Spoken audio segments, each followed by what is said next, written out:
that the ultimate issue. Because it can. Because it will. I was on Zoom at one meeting and got to hear people, got to see people, got to talk. Next Zoom meeting, I couldn't hear a word. What changed?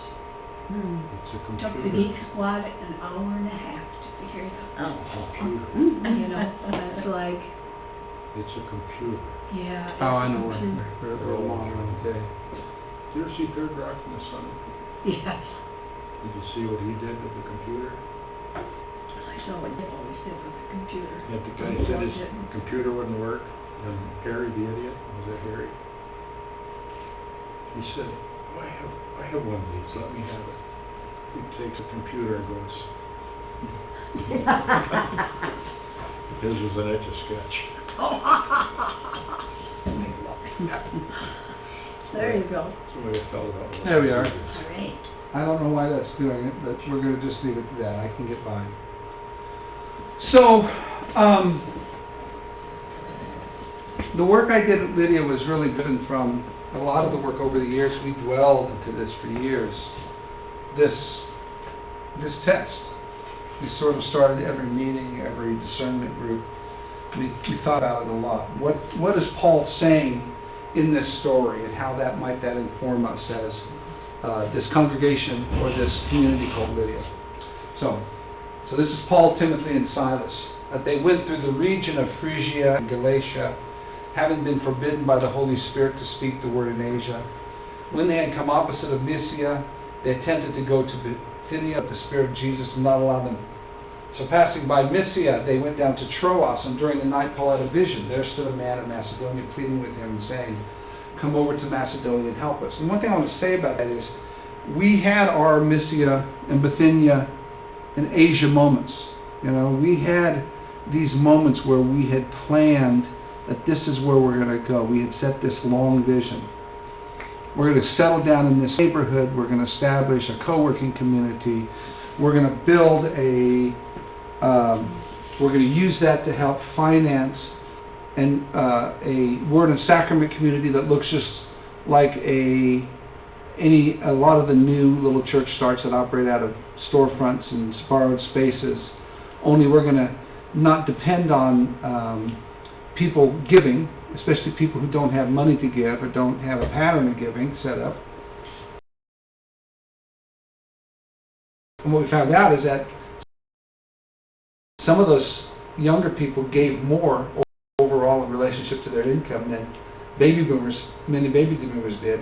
It's just that they gave to more places and not just to a select few, like church and school and one or two other things. So, Paul had a vision. There stood a man in Macedonia pleading with him and saying, come over. Of course, we didn't have a man from Macedonia. We had a woman from Seal High Rise saying, come over and see us. So we immediately went there. We immediately set up at Seal High Rise, and being convinced then that God was doing something important. What does that mean? We remained there for some days, for some 6 years, basically. Okay. And on the Sabbath day we went outside the gate by the river, where we supposed there was a place of prayer, and we sat down and spoke to the women who had gathered there. A certain woman named Lydia, who was our namesake, a worshiper of God, was listening to us. She was from the city of Thyatira. She was an outsider and a dealer in purple cloth. She was upper class, or she dealt with the upper class. But we really keyed upon this. The Lord opened her heart. It's what was said by Paul. Okay? That was not supposed to go there. And then when she and her household, she urged us, saying, if you have judged me to be faithful, come stay at my home. And she prevailed upon us. And that, I sort of shared that story last week of how we got there with Linda Mainquist. And so our lives got into this focus where what we were doing as a community, and we paid attention to other invitations that would come. And some pretty amazing invitations began to come, things we had not expected. One of the people who was working with us, and one of the co-working people we had, and I won't have anything to write here.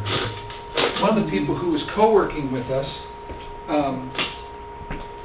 was a woman who had literally grown up sort of Lutheran, and then as she got older she found evangelicism and got involved in an evangelical church. And then from evangelicism she sort of got involved in more fundamentalist church. And from there she rejected the church altogether and she got into Buddhism, I think it was. And from Buddhism then she started studying native religions. And so by the time I met her, she was sort of this panentheist, this earth mother, everything, God is in everything and of everything, and we are all God, and this really broad, expansive, new agey religious understanding. But she came and worked in the co-working group.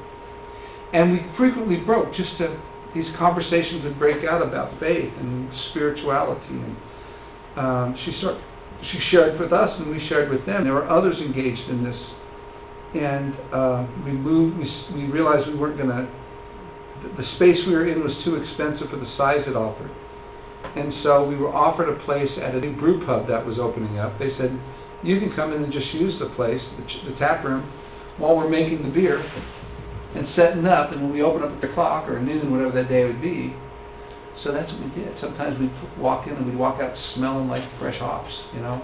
And then we'd always stay around and have a lunch, or maybe a beer, and a talk. We met some really interesting people there. And in the midst of all that, another opportunity arose while we were doing worship at Steel High Rise. So we had this co-working thing with this woman. And this woman also knew what we were doing over at Steel High Rise.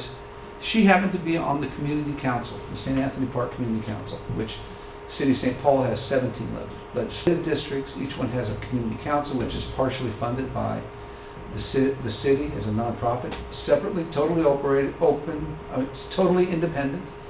But they are the people whom the city turns to and says, we're planning this, we're planning that, we're looking at this, we're looking at that. You know, parks and recreation, roads, taxes, environmental, all the things that cities have to deal with in planning and building and structures and roads and all. And she said, I think you ought to be part of the council. You bring in something important. Something important is happening here. Would you consider being part of the council? And she prevailed upon it. Two of us were asked. Well, I said yes. The other one, Tommy, lived way too far apart. So I joined the council, and I was accepted wholeheartedly as a member of the community council, and got involved in these fascinating discussions about what's going on in our neighborhood. We're going to refurbish such and such road, or we're going to somebody wants to put in a 6-story apartment building, or somebody wants to, you know, all these questions that there's an environmental issue happening because somebody wants to build on a site that held a chemical plant for 60 years, and it's a terrible, what do they call it, a super site, super unclean site. So we got involved in these things. I joined just as the council was completing its new bylaws, updating bylaws. And they had, even before I got there, said, we want to make equity part of everything we do. And I asked a question, this is not all about me, but one of the questions I asked immediately is, what does equity mean? What do you mean? And that got the council thinking deeply about what is equity. And we said, we have a transportation committee that deals with roads and parking and all those things. And we have an environment committee that deals with trees and environment and water runoff and those things. We have a building use, land use committee that deals with buildings and parks and how do we use the land. But if we're going to have equity in all we do, we should have an equity committee.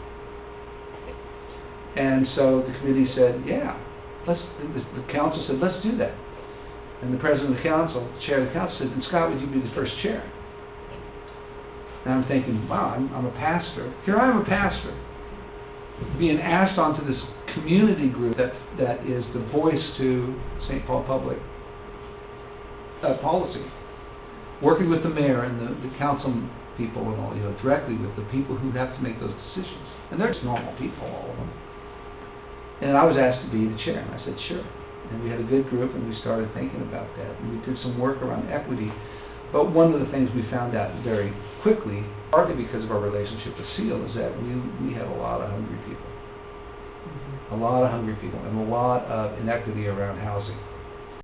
And so the church, through Lydia, was called into this role of being an active voice. And I was an active voice in that until just this October when I resigned, because I'm no longer working there. I resigned a position on the board. For 7 years, 6 years, or whatever it was, the church had, for 2 years I was on the executive team. I was on the executive 3 of the board. I ran the board. I was one of the 3 executive directors. I served as the chair of the equity. People turned to me in terms of what are we going to do about feeding these people, and it's just I can go into that for a long time. But that's one of those unexpected places that we were brought into, and that was by the invitation and the recommendation of a Wiccan woman. Wiccan now. So one of the things that I think that gained her trust is that she had a son who dabbled in the occult and tarot cards, died of drug overdose. He was a delightful guy, charismatic, delightful kid. Drug overdose, died, funeral. Officiated the funeral was a Wiccan priestess. And there was another group of people who were doing sage chants, but they were white people appropriating native mythology and eagle feathers and sage chants. And they had a tarot reading as part of the funeral. But she asked me, as a Lutheran pastor, if I'd sing a song. And it turned out to be a James Taylor lullaby that she used to sing this boy when he was. That was the last thing. And I went and I wore my collar. I talked to the bishop first and said, "What do you think?" She said, proclaim, be there. We don't think about not being the dominant religion sometimes in a situation like this. So that paved that way. At SEAL, we got involved with. We were drawn into things like we did a food program. The people wanted more food. They were complaining, "I can't get by my $600 a month. I get $900 a month from the government to live on after all my and then I got to pay so much out here, so much out here. I get down to have a $50 to $100 a month food. Wouldn't it be nice to have some fresh food? Because they're buying all the cheap stuff they can just to get by." And we decided, hey, let's do a community garden for the members of this community. So we bought a plot at the community garden, and we started to till it. And the community garden people found out and said, "So what are you going to do with that?" "Well, we're going to share it with the people with the seal." "Well, we have 2 other plots that go to Keystone Community Service." I said, "Yeah, but Keystone's too far for many of our people to make it. They're mobility challenged." "Oh, never thought about that." What if we didn't get the food to Keystone, we just brought it over to SEAL? And something called Sunday Table was born. And every Sunday, wherever I was, before I went to SEAL, I'd go by and pick up buckets and tubs full of freshly picked organic vegetables that came from master gardeners at the St. Anthony Park.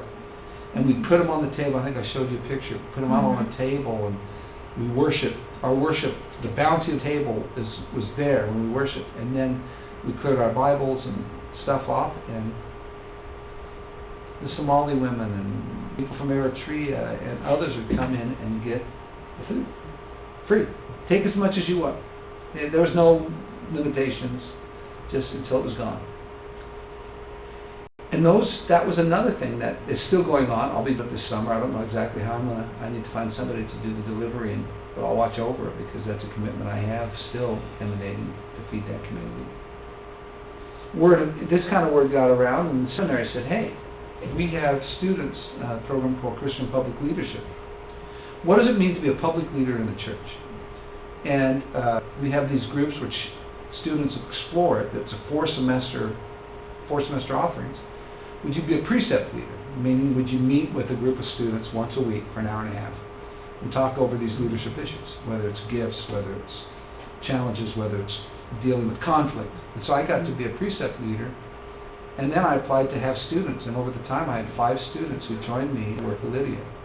5 to 8 hours a week, they gave their time, it was a class, and some of them are still engaged in what Lydia did. And while all this stuff was happening, these invitations were coming, right? These invitations were coming. We were thinking about, well, what does that mean for the church? What does that mean for congregations which are established? What does that mean for those who are struggling? For those even who are seemingly vital, vibrant? What does that mean? Because the world is changing. We were trying to plant something in the world that none of our new starts are happening. None of our new starts around here have survived very long. The only one that started after me, none that started after me have made it. One that started just before me 3 years is in its 4th iteration, and it's called Shelby's Table. It's basically a food ministry.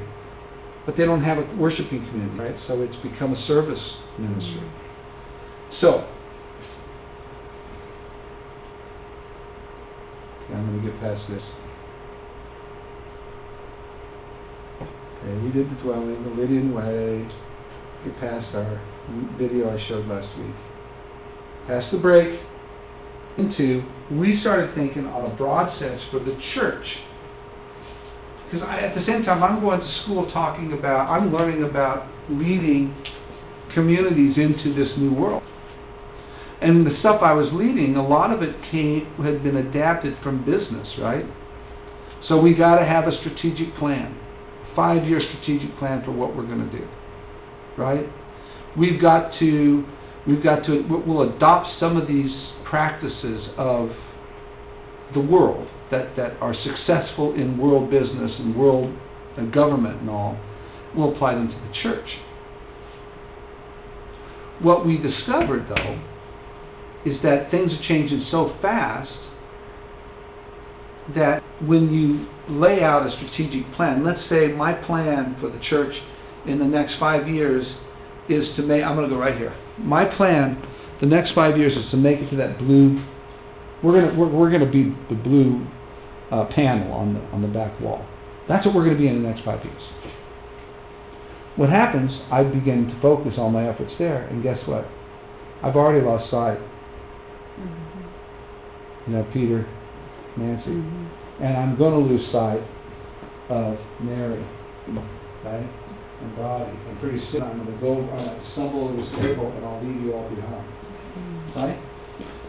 In a real way. Now, so we started thinking, well, what does that mean?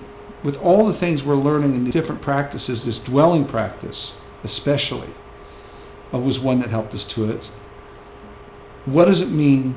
How do we think strategically? How do we plan as communities of faith what our next steps are going to be? Do we plan all those steps to a predetermined end? Or do we plan on being, and this is where we head, nimble and agile and knowledgeable about what God is calling, as how God has gifted us, and how God is calling us to use those gifts, especially when an invitation arises. So I'm here, and I'm looking here, and all of a sudden the invitation comes here, and guess what? I pivot. We call it a posture. I call it a posture. This is what soccer does, right? When you play soccer in defense, you're not a down linesman going forward. You're moving backwards. You move. Your posture, your stance, allows you to pivot and move wherever you need to go. Well, let's think about what we're going to do in the church, just strategically. I'm just thinking as far as planning and looking towards our future, what we're going into, to do it nimbly and agilely. And it's easy, it's not that hard to do, but it takes a major rethinking of how things go. But I want to share with you the tools that we discovered over the years, and that way we can... The Kairos Hub, okay? This is the most impactful tool, but it requires the most commitment from our people. It's a weekly 1-hour gathering, and you only miss if you really have to miss. It's a commitment.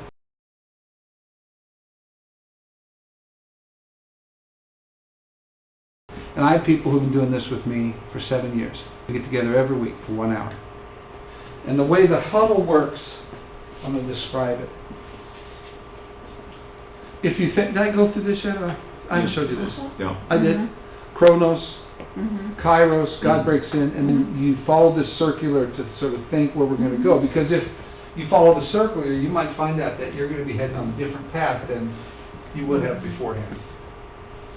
So the huddle, observe, reflect. People, it's just deep listening and offering gifts, but it's predicated upon deeply listening to what the person's saying, what the text we had dwelled on before at the beginning, because we always dwell on the text at the beginning.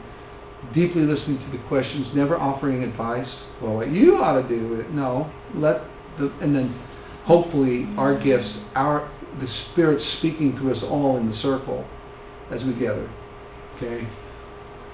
And then act. So, that's the Kairos huddle. I have a little, this is one, let's see if we have this. This is an example of a huddle we did. This is my huddlers. Of course I have to set on something else.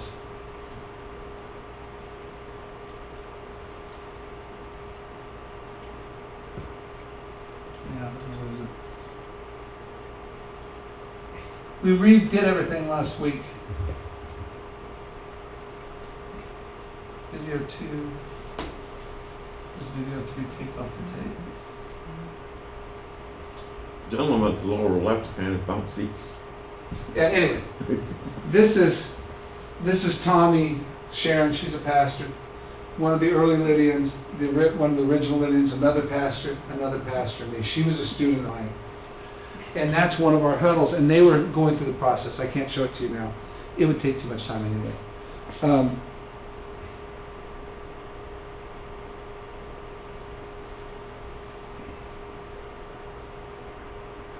So get back to the tools of strategic posture. So that's one tool. We can delve into that. I hope at some point there might be some folks in this church willing to, if people are interested in delving into that. Now, it's something I won't do unless we actually have a commitment for a significant commitment of time, because it takes a lot of my time to run. I'm there every week. The second thing I'll talk to is narrative discernment. It's important. How does your story connect with God's story? Of course, part of that, and he's seen this already, working out of the narrative lectionary instead of the RCL, and we talked about why. I've done things, for instance, in congregations, we're not there yet, but I've done things where we've had adult education or adult forum where we actually dwell on the story and we tell our stories around the table and take notes and we begin to see. We might do that down the road. We share a story around the table, everybody gets a chance to speak, and we might say, tell me a story about a time that you saw God at work here in the past. And Dinah might say, top of your head, that you saw God at work. At the funeral on Friday. On the funeral on Friday, to bring people together. Yeah, anybody else have something, that God at work in the past? You've seen God at work. We'd give you more time, but I'm saying, what you can do is you can encircle in the discussion, give people time to think, oh yeah, I remember I saw God at work when our kids went on trips. What happens is, as you get a bunch of people doing this, you begin to see themes rise up. Then you start looking at those themes and say, okay, tell me the time where you see God at work right now in our church. What happens is sometimes you see the same things you saw in the past, but sometimes you see new things. Or you don't see the things. We're not having, big youth gatherings. So you don't see that in the future, in the present. But you might see something else with children. In that process then, again, people take notes, note what they see, we start looking at what themes emerge. And then we ask the question, we're beginning to think about where God has been. We're beginning to, seeing God's story in the text, seeing God's story in things like Kairos huddles, as we begin to, through preaching and through the word, talking about how we talk about Scripture, what about those questions? Where do you see God at work in our neighborhood? John Glenn, you know.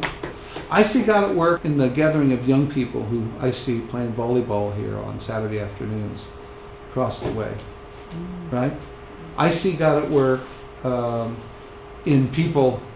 There was a gathering by Patty Vander Waals. There was a spring gathering or summer gathering where everybody came together and I was invited to. That's God at work bringing people together, right? And you begin to not isolate, but identify those. Then you might say, what might you see God calling us to, right? Because we know how God's been at work, how God is at work. Been is both within our circle and without our circle. Well, where God might be wanting us to engage future. Is it more in our circle, or is it both, right? So that's the narrative discernment process. There's other ways to go about it, but it's about telling stories, because we really connect in important ways through story. And of course it works well with dwelling in the Word, which I'm already introducing to meetings and stuff. The radical yes. While we were thinking, not long after we were thinking about what was going on at Seal High Rise, and why we had said yes to Linda and this invitation to go to Seal, to spend much of our resources and my time with that community, and not necessarily with the co-working thing. Because it was Sunday afternoons, it was Wednesday afternoons, it was 2, 3, 4 hours of 2, 3 hours at a time on a 15-hour a week contract, so to speak.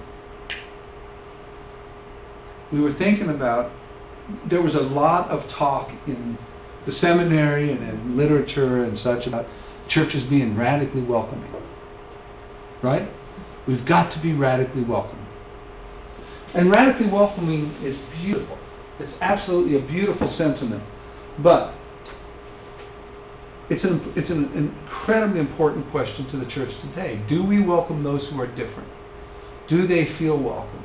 How do we make ourselves, so we as people, we as facilities, we as the way we look and walk in, and the way we help people navigate the sometimes obscure language of worship?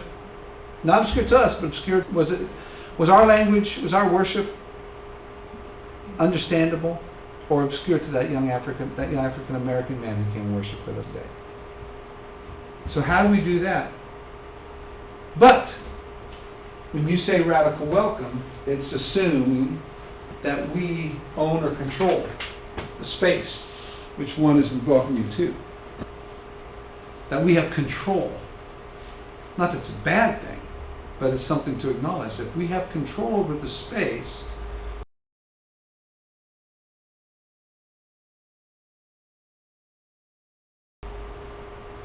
we think of it that way as us. What does that mean? How do we categorize the people who come into our circle? Always as the other, always as the new, always as someone else. We talk about the sending of the 70 in Luke 10, or the sending of 12 in Mark 6. If you remember that story, Jesus says, go 70 in pairs, go into the cities, and when you walk into a house, take nothing with you. No extra coat, no money bag, just a staff, your coat, your sandals. And when you reach a house and they invite you in, you say, peace upon this house, and you stay there. You don't go bouncing from place to place. And think about the position he asked those disciples to be in. No money, no cloak, on somebody else's. You eat what's put before you. Right? You eat, even if it's not kosher. You accept the hospitality that is offered to you, which means you're the outsider. Right? So that was an important thing to pay attention to, is what does that mean? How are you welcoming in that way, when you actually welcome the difference that they offer you? Finally, what does it mean to accept the hospitality of the other and to give up the power of being the host? And the question for us was, when we get an invitation to something new, like going into Seal High Rise, or stepping into a garden, or bringing your band to a brew pub, why not say yes and figure it out later?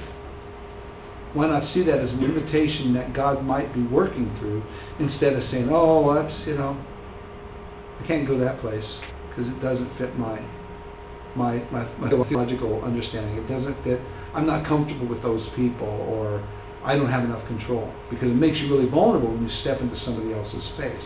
So that is the thing that we try to actively practice as Lydians.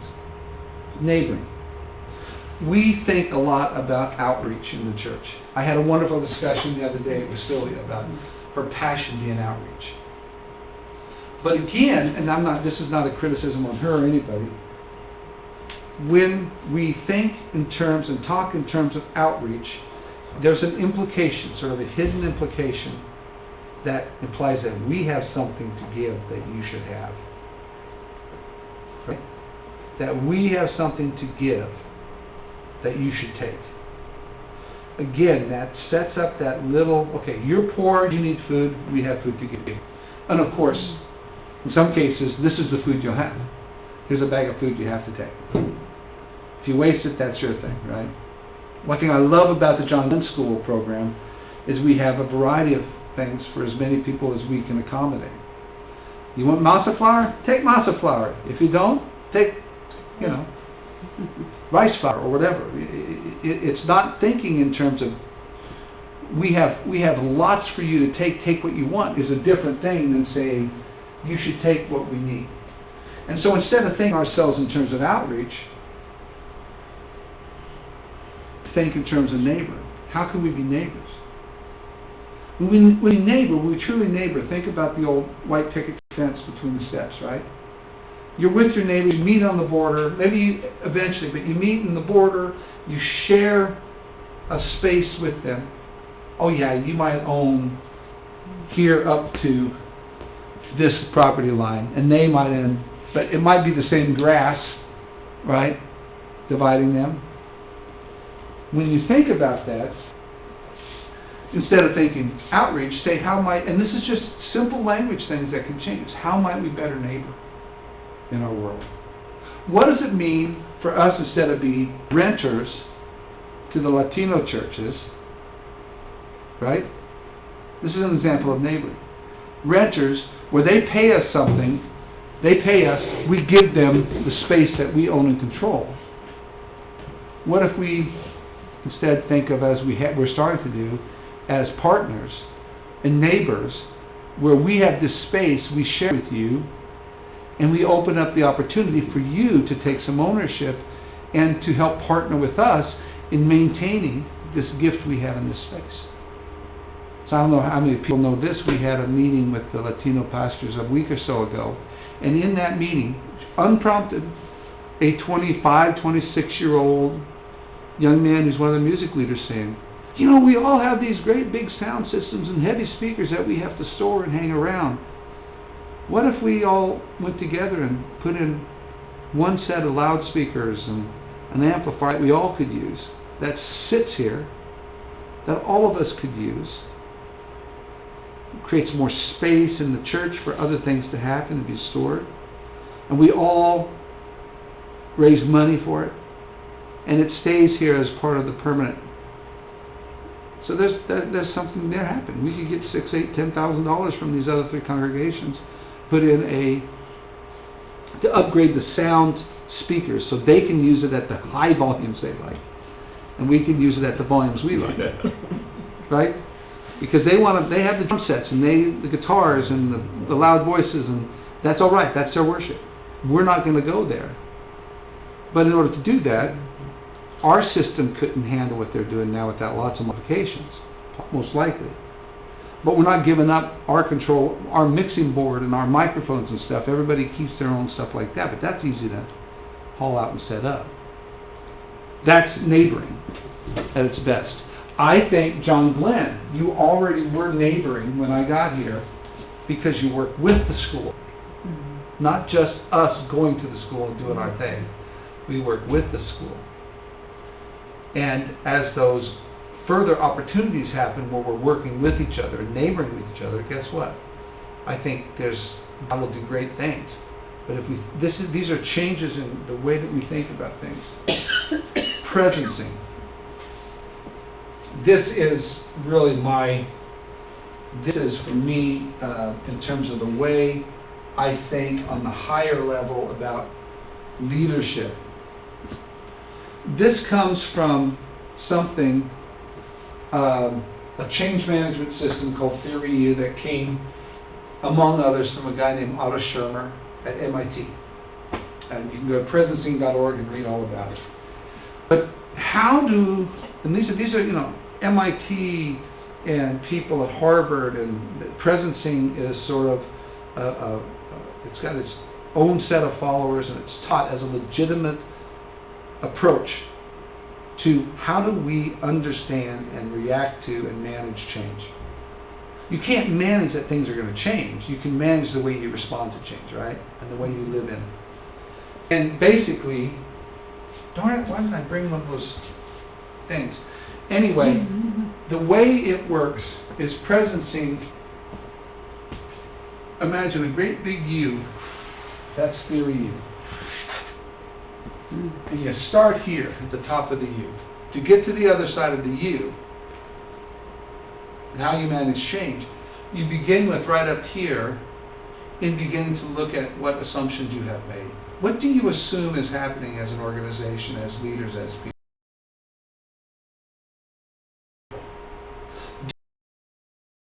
Do we assume that worship has only one way? Do we assume, I'm just going to use our examples, do we assume that the only way to commune is by the table, right? Or are there other ways? Are we able to see that there are other opportunities with the way we organize our leaders and the way we assume how we do things, the way we worship, the way we pray, the way we gather, the way we give money or give to the church, the way we sustain and resource the church? Must it always be nothing but congregational giving? Now, we've shown that. We do have people who contribute by these relationships with space, parking lots and stuff. But you work hard to sort of say at the very top of you, what are the things that prevent us, that we're locked in with mentally and emotionally, mentally and in terms of our practice? Can we recognize them and set them aside, not to jettison them, just to name them and say, I'm going to look, I realize that is a bias. And that could be a positive bias, it doesn't have to be negative.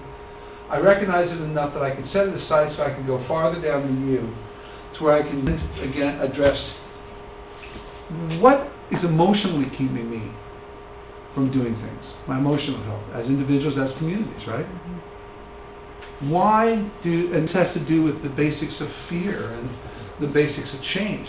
What do we fear? Why are we so darn, in churches, so darned emotionally invested in the color of the carpet?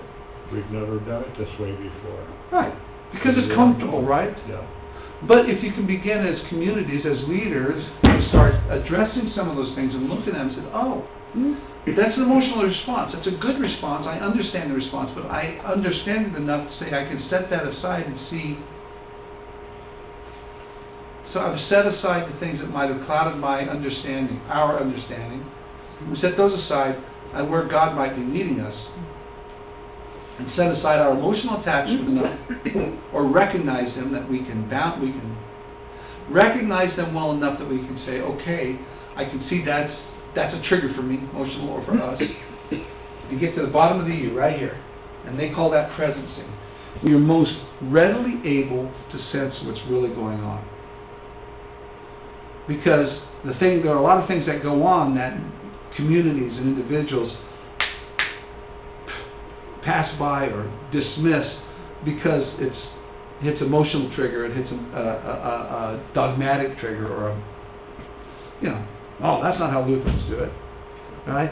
Those drums, right? You know what I'm saying?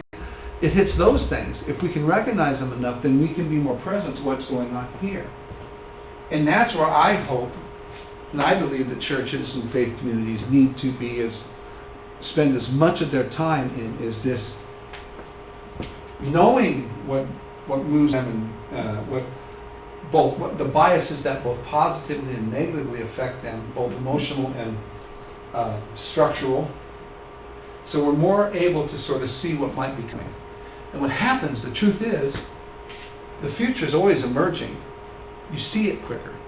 You're not seeing it over here after you can see, oh, there's a group of students who don't have any food. Right? Yeah, just... What do you think the Pope told Luther when he brought his arguments up? That's not the way we do it. And I have the power. You don't have the power. We've never done it this way before. Yeah. Yeah. And it's a power thing. It's good. This presencing allows us to see those biases, and because change is disruptive. There's no way about it. Here, you can set aside the things that contribute to disruption or the ways we experience the disruption that happens. So we can just sort of say, oh, things are emerging. I practice this. This kind of understanding for me helped me see what I believe is emerging in this congregation fairly easily, where then I could say, yes, I'm interested in this call, right? I'm interested in this call. I'm not hung up on certain things that might not be, they might be emotional or intellectual triggers for me, right? Am I making sense? Now, how do you do this in a congregation? You just don't do it overnight. This takes years and years, but if you consistently begin to build our awareness, then things happen. Set aside the biases which cloud our perceptions and understandings, which lead to fear and anxiety. And we are more present to the emergence of the future, to what God is holding up and bringing forward.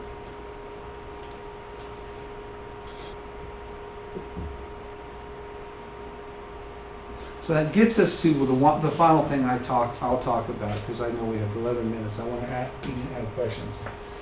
There was a guy named Simon Sinek, S-I-N-E-K. And Simon Sinek has this beautiful way of explaining one of the things that happens in families and in organizations and even in our own lives. That sometimes when we get together to discuss changes that are happening, changes that need to happen, changes we don't want to happen, we focus on the what. Oh, enough people aren't coming to church, right? Enough people aren't coming to church. That's the what. And if we, so when we say, so what we want is more people to come to church. Right? So we focus on getting more people to church, and then the next thing, the question is how. So we always go from the what. We want more people to be on our pews, so we're going to go to the how. How are we going to get them there? And then we resort to the same old, this has happened for decades, if not centuries. We need different music. We need a young and dynamic pastor, preferably one with young kids. We need 58-minute worship. You know what I'm saying? We need these things because that's going to get people in, right? And people do those things after lots of wrangling and hardship and hiring experts to come in and play guitar or beat the drums or play the organ, and it doesn't happen. There's no perceptible change. It's because we avoid the golden circle in the middle. Why do we do what we do? And Sinek says, and this applies to the church, why do we do, if we start with the why, this all becomes much easier. So why do we, as a congregation, do what we do? What is what you offer to the world, your specific final product, service, or gift? Like we offer inspiring worship or service ministries or missional ministries or solid preaching and proclamation. That's fine. How do we do it? Well, what makes you different? Well, our inspiring worship features a bluegrass quartet made of reprobate pastors who are all retiring, or we have the best sound system in the world, or we have somebody who used to play on Broadway.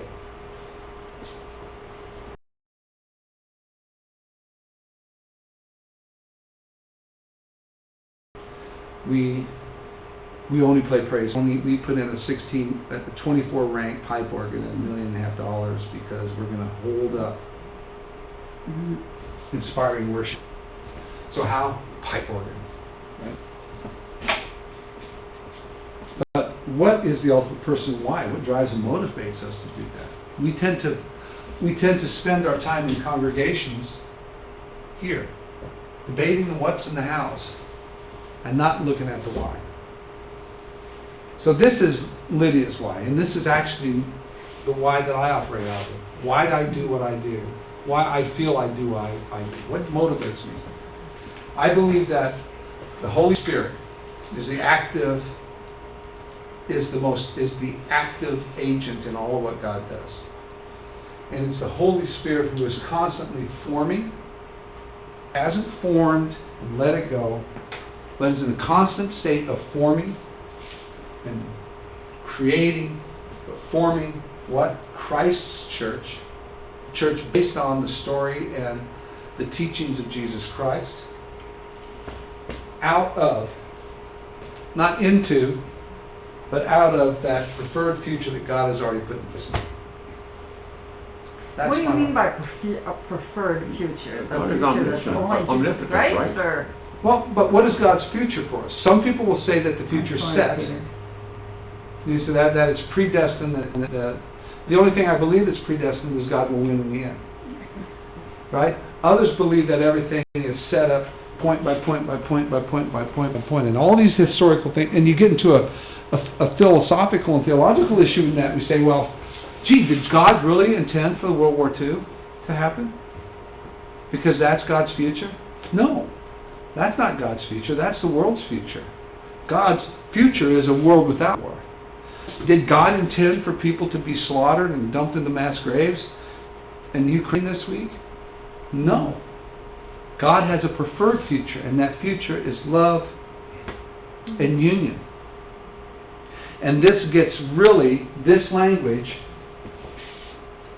of preferred future for people, for humanity. And I think that ties to the understanding, we have this understanding that there's free will, that God has granted free will. If everything is predestined to the point, God's just a great big old fancy celestial chess maker, what's it all mean anyway? It's going to happen to me, whatever. Right? And why would God do that? So that, am I making sense there? Yeah. God doesn't, Luther said there are forces that contend against God. The power of the devil, princely powers, and the self. And we constantly turn away from what God intends for us, the intended future. But we know what the future is. That future's been proclaimed and shared with us. But the Spirit continues to work to form the church so it meets that future. And I think that gets to a lot of people still, and this has been forever in the church. One of the big debates is, why do good things happen, bad things happen to good people, and why do good things happen to bad people? Right? Did God really set up the world so God sees so that every little thing is planned and predestined, so that seems a bit capricious, that seems a bit controlling.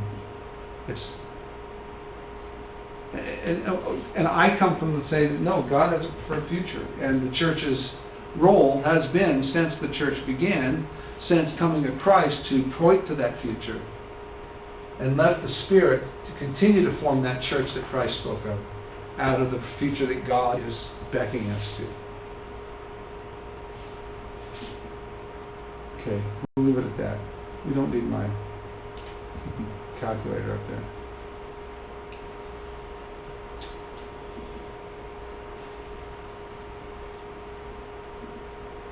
There, that's better. Thoughts? Questions? I totally, you afraid of me now? I wrote some notes for myself. You know, maybe it'll help me come around to a different way of thinking about how we as United Sisters, you know, we put on a meal for people that have funerals here, and I've been trying to do a change, and it's been, I mean, very difficult to present that change. However, this might help me to explain why we have to change. We can keep doing the funeral lunch if we make some changes. If we don't make some changes, you know,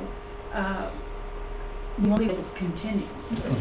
You know, it's just a matter of there's not enough hands for the work. And if we make a few changes, that can continue because it'll be a little less work than, you know, because it's going between using real dishes and paper products. Simple. And it's time consuming. The cleanup is time consuming because of the, you know, okay, so Friday we had a water pipe leak, and the dishwasher didn't work, and the other sink doesn't want to work. I mean, it's like, you know, we haven't been in church for a while, and so we didn't notice that the other sink wasn't working, you know, but if we want to continue doing funeral lunches, the only way we're going to be able to continue is to cut back and make it reasonable. And we talk about a lot these days about what they call technical and adaptive change. There's two types of things going on. A technical change is to make a simple technical adaptation change. You make a technical change to address. Okay, a good technical change, for instance, is it's too hard to wash up all the stuff, so we go to paper products. Perhaps keep in mind that compostable paper products might be where we need to go to be good stewards. You make that move, then that removes something. But has that addressed the adaptive issue, the deeper adaptive issue that we have, that thing we have to adapt to, the change that a paper, those technical changes won't help. And that is number one, fewer people are joining the sisters, right? It's something that it's appeal and it's the camaraderie and was when you were all younger and people your age now for a variety